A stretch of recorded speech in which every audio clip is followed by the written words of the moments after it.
गया, लेकिन मधुमक्खी की नजर के बारे में क्या? खैर, आज आपका भाग्यशाली दिन है क्योंकि हम मधुमक्खियां बनने जा रहे हैं और मैं आपकी टांग नहीं खींच रही हूँ। हम फूल के भागों को करीब से देखने के लिए मधुमक्खी के आकार तक सिकुड़ जाएंगे। हमारा उद्देश्य एक प्ररूपी फूल की संरचना को समझना है। बगीचे में हम विभिन्न प्रकार के फूल देखते हैं। फूल पौधे के जनन अंग हैं। एक फूल एक रूपांतरित प्ररोह होता है जिसमें 4 पुष्पी चक्र होते हैं और यह आमतौर पर पौधों का सबसे आकर्षक भाग होता है। फूल 2 अनावश्यक चक्रों और 2 आवश्यक चक्रों से बना होता है। फूल के वृंत को पुष्प वृंत कहा जाता है, जिसमें एक फूली हुई संरचना होती है जिसे पुष्पासन कहा जाता है। बाह्य दल पुंज फूल का सबसे बाहरी चक्र होता है। इसमें बाह्य दल होते हैं जो आमतौर पर हरे रंग के होते हैं। यह फूल का सबसे बाहरी अनावश्यक चक्र है।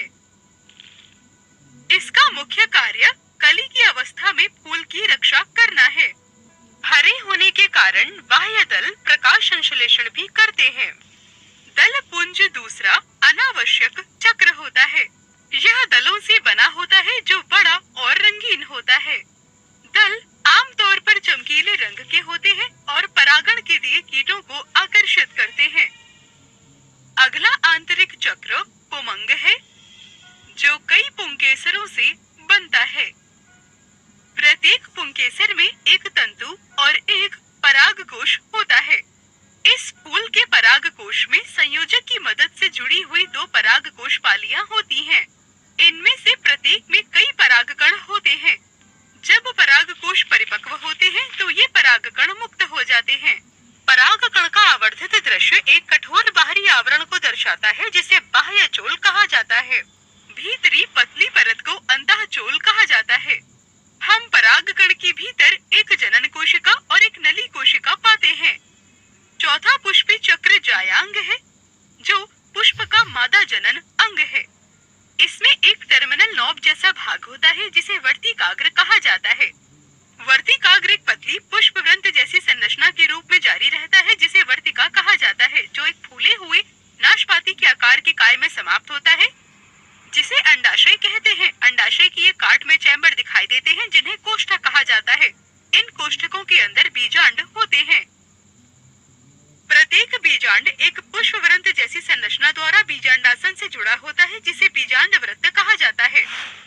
आइए सारांश देखें। एक प्ररूपी फूल में 4 पुष्प चक्र होते हैं। बाह्य दल पुंज फूल का सबसे बाहरी चक्र होता है। यह बाह्य दल नामक इकाइयों से बना होता है। अगला आंतरिक चक्र दल पुंज है, जो चमकदार दलों से बना होता है, जिसे पुमंग कहा जाता है। इसकी इकाइयों को पुंकेसर कहा जाता है। ये अपनी परागकोश पालियों के भीतर परागकणों का उत्पादन करते हैं। सबसे आंतरिक चक्र जयांग है, जो मादा जनन चक्र है। ये चारों चक्र मिलकर एक पूर्ण पुष्प का निर्माण करते हैं। वाह, क्या दृश्य है! लेकिन मुझे लगता है मैं बहुत करीब आ गई हूँ। मैं पराग से ढकी हुई हूँ। इस मधुमक्खी की आंखों के दृश्य ने मुझे फूल के अद्भुत भागों को और भी करीब से देखने के लिए प्रेरित किया है।